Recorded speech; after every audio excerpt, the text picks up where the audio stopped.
धीरू भाई अंबानी, उनको भी मालूम था, उनका भी बिजनेस कौन सा था? कपड़े का बिजनेस था, आप सभी को पता है, राइट? टेक्सटाइल बिजनेस था उनका, विमल उन्हीं का ब्रांड था। धीरू भाई अंबानी को मालूम था कि अगला जनरेशन में इस लाइन में कपड़े का हर जगह पे मिल होने लग गया, तो कपड़े के बिजनेस में कोई कस रहने वाला नहीं है।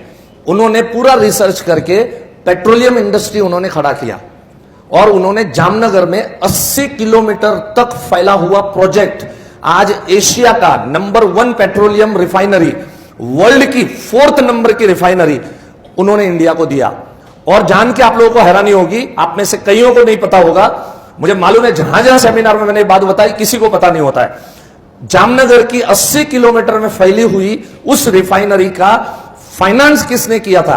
जब उनके चार्टर्ड अकाउंटेंट टीम, उनकी फाइनेंस की टीम, जब भी उन्होंने रिपोर्ट दिया कि इतने पैसे, जो पैसे चाहिए मुझे कौन सी बैंक दे सकती है, 40 फाइनेंस की टीम थी चार्टर्ड अकाउंटेंटों के साथ, उन्होंने रिपोर्ट दिया कि इंडिया की सारी बैंक, आप सोचो 80 किलोमीटर का जगह परचेस करना है, खाने का खेल थोड़ी है, बोले ये सारे इंडिया की जितनी बैंक है ये सब बैंक एक हो जाए तो भी आपको इतना पैसा नहीं दे सकते।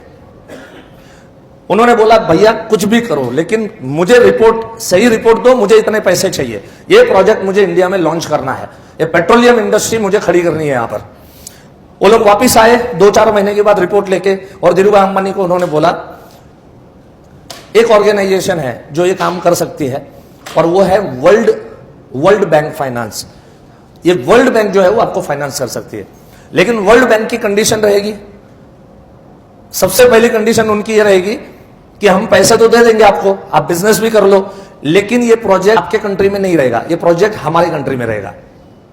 धीरू भाई को ये मंजूर नहीं था, वो चाहते थे कि इंडिया में बड़े हुए, इंडिया से आगे बढ़े, तो चाहते थे कि ये रिफाइनरी भी मेरे को सिर्फ इंडिया में ही बनानी है ताकि रोजी रोटी इंडियन लोगों को मिले। उन्होंने इस प्रोजेक्ट को कैंसिल किया, नहीं वर्ल्ड बैंक से मुझे पैसा नहीं चाहिए, और कुछ ढूंढो।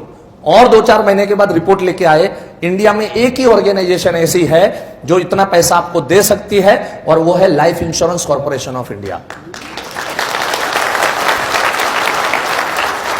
और आज 80 किलोमीटर में जो एशिया का नंबर 1 रिफाइनरी जो बनके हुआ है, पिछले 20 साल से कार्यरत है, तो इसका पूरा श्रेय अगर जाता है तो हमारी कंपनी को जाता है, आपको और हमको जाता है, हम सभी को जाता है। एक बार जोरदार तालियां हमारी ऑर्गेनाइजेशन के लिए होना चाहिए। आज जब मैं टॉपिक लेता हूं बहुतों को पता ही नहीं होता है, धीरू भाई अंबानी मरते दम तक LIC को इतना रिस्पेक्ट करते थे वो, कि उनको मालूम था कि इतना पैसा 80 किलोमीटर में फैला हुआ प्रोजेक्ट और इतनी ह्यूज रिफाइनरी खड़ा करना खाने का खेल नहीं था। एक समय ऐसा था कि धीरू भाई अंबानी की सारी प्रॉपर्टी अपने LIC में मॉर्गेज के तौर पे पड़ी हुई थी। इवन आज भी मुकेश अंबानी के और LIC के जो रिश्ते हैं पार एक्सीलेंट है। मुकेश अंबानी को भी आज अगर पैसे चाहिए, वो सिर्फ और सिर्फ LIC को आवाज करता है कि मुझे इतने पैसों की मेरे को जरूरत है, और LIC उसको फाइनेंस करती है। मतलब LIC ऐसे ही फाइनेंस नहीं करती है कि चलो ये बड़े उद्योगपति है चलो उनको फाइनेंस, उसके हर रूल्स एंड रेगुलेशंस होते हैं फाइनेंस करने के लिए। LIC जब भी फाइनेंस करती है, जिस भी कंपनी को फाइनेंस करती है, हमको हमारे ऑर्गेनाइजेशन के बारे में पता ही नहीं है, तकलीफ ये है। इसलिए ये जब आजकल यूट्यूब पे और सब न्यूसेंस में सुनता हूं LIC चोर है, मेरा खून खौल उठता है। बेअक्ल लोग हैं, समझ बिल्कुल 2 पैसे की उनमें समझ नहीं है कई बार। और मुझे अफसोस तब होता है, कोई आम आदमी वो लिंक फॉरवर्ड करता है, कोई प्रॉब्लम नहीं मुझे क्योंकि एक आम आदमी है, लेकिन एजेंट ये लिंक फॉरवर्ड करते हैं, LIC उठ जाएगी, LIC IDBI परचेज कर रही है, LIC ILNFS के अंदर में 5000 करोड़ LIC ने डुबाए, ये किया वो किया, सब नॉनसेंस चीजें, समझ नहीं है, अकल नहीं है, नॉलेज की कमी है, नथिंग एल्स। कभी भी ऐसी कोई बातों में आना नहीं। मैं आपको गारंटी देता हूं LIC एक ऐसा हाथी है, एक ऐसा जायंट बन चुका है कि इसको कोई मार नहीं सकता, इतना याद रखना। कोई चाहे तो भी LIC मर नहीं सकती, इतना ह्यूज लेवल के ऊपर में हमारा कामकाज चल रहा है। अगर IDBI की जो इश्यू आई थी, अगर उस विषय में अगर मैं बात करूं, पहले थोड़ा आपको भरोसा तो दिलाऊं मैं कि अपनी कंपनी क्या है, आप कौन सी ऑर्गेनाइजेशन के साथ में जुड़े।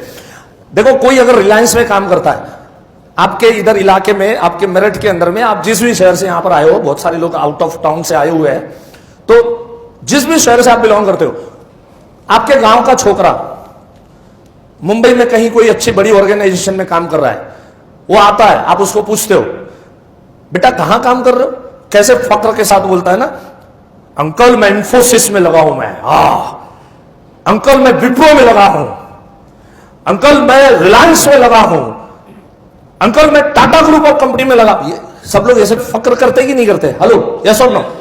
अरे बॉस, इन सबको फाइनेंस करने वाला बाप LIC, उसके साथ हम जुड़े हैं। ये सब लोग इनका ग्रुप इंश्योरेंस LIC के पास करने को आते हैं, मालूम है आपको? हर एक प्राइवेट इंश्योरेंस कंपनी का, उनके एम्प्लॉय का ग्रुप इंश्योरेंस LIC के पास है। पता ही नहीं, हमें पता ही नहीं हम कौन सी ऑर्गेनाइजेशन के साथ जुड़े, हम कितनी बड़ी organisation. You should feel proud. आज के बाद शर्म नहीं आनी चाहिए कि मैं LIC एजेंट हूं बोलने के अंदर, बड़े फक्र के साथ बोलेगा, yes I am associated with life insurance corporation of India, it's a world's number 1 insurance company, दुनिया की नंबर 1 इंश्योरेंस कंपनी के साथ हम जुड़े हुए हैं।